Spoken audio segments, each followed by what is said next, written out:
Welcome to the Slop Farm. Enjoy the video.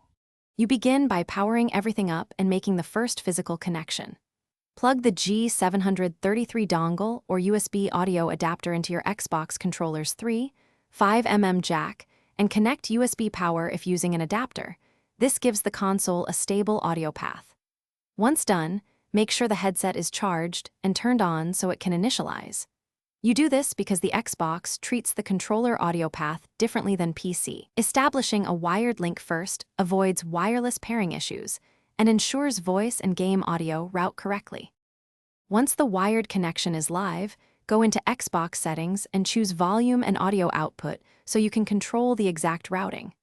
Select the headset format, stereo uncompressed for lowest latency, or spatial audio if you prefer wider sound. This matters because the headset processes each format differently.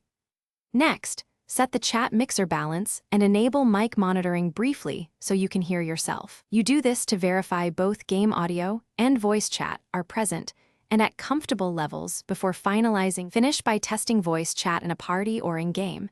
Check both your voice volume and incoming audio.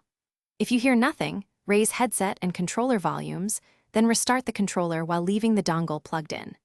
If wired mode still fails, briefly switch to wireless repairing by removing and reinserting the USB dongle, then press the headset and dongle pair buttons. One troubleshooting tip: restart the console and controller, replug the dongle, and retest. This simple cycle resolves most connection hiccups quickly. Thanks for watching. Consider subscribing if we helped you today.